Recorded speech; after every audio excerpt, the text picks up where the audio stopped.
Hello, and thank you for having me here today. My name is Dr. Keisha Roberts, and today I will be talking about trauma-focused cognitive behavioral therapy. Now, trauma-focused cognitive behavioral therapy is an evidence-based practice that is used for treating trauma, specifically childhood sexual abuse.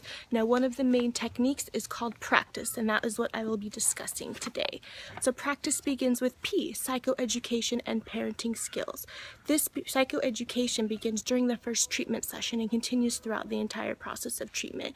It involves having the therapist provide information about trauma and common psychosocial reactions, and also reviews the benefits of early treatment. It explains the treatment plan and rationale for exposure and processing. For parenting skills training, it involves providing an overview of the treatment model to the caregiver and highlighting the caregiver's role throughout treatment.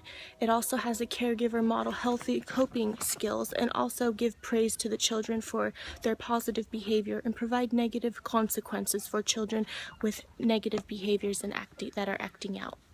Relaxation includes relaxation skills training. This can include progressive muscle relaxation, which includes guided tension releasing muscle exercises, image-induced relaxation, and guided meditation. Effective expression and regulation, A, includes the child accepting, labeling, and identifying feelings that they may have. It allows them to appropriately express their feelings and cope with the feelings that they are experiencing related to the trauma.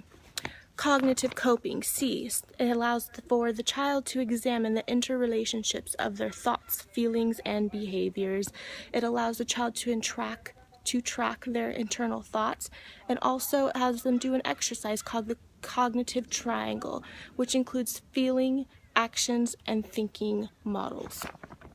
Trauma narrative, the most important aspect of trauma-focused cognitive behavioral therapy, includes the therapist creating a safe environment for the child in order to talk little by little about their traumatic experience. It involves a revisiting of the trauma, telling of the story from the child's point of view, and talking about the cognitions and thoughts that go along with it. Since one of the core symptoms of PTSD is avoidance, there's a sense that I'll be just fine if I don't think about it, but as we know, that is not the case. So by talking about the traumatic experiences out of the box and examining it, it allows the individual to pack it up and really put those negative emotions away. It's important to do this because how you make sense of things affects how you feel about yourself. So, as far as children who are experiencing sexual abuse, it allows them to make sense of the things that happen to them, not justify it because they are a horrible child or they deserve such a thing, but really they are able to work through those negative emotions and put it back in the box with the trauma and store things away. Now, the trauma narrative can be completed in a different number of ways. It can be completed by writing a story, having a verbal conversation, including cartoons, drawings, or something that is shared with the caregiver. In vivo exposure is included in trauma-focused therapy if it's necessary. In vivo exposure involves having a direct confrontation with a feared object or situation by the individual. For example, if a child experienced sexual abuse at a specific playground, it could involve having the therapist go along with the child to that playground in order to face those traumatic and fearful feelings.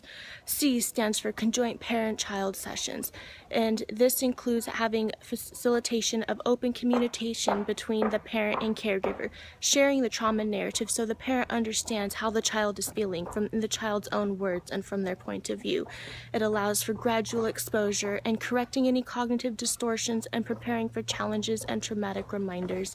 The last step, E, enhancing safety and future development. It includes increasing safety skills so that the person may not be re-traumatized or re-victimized. For children that experience sexual abuse, it includes increasing their sexual education, something that must be talked with the caregiver first, of course, and also providing resources on sexual education, ways that you can protect yourself, ways that you can remain safe, and also increasing their problem-solving skills and assertiveness skills such that they will not be re-traumatized again and they are able to work through and continue on with their lives from experiencing the trauma. And so that pretty much sums up practice, the technique used for cognitive behavioral, trauma-focused cognitive behavioral therapy.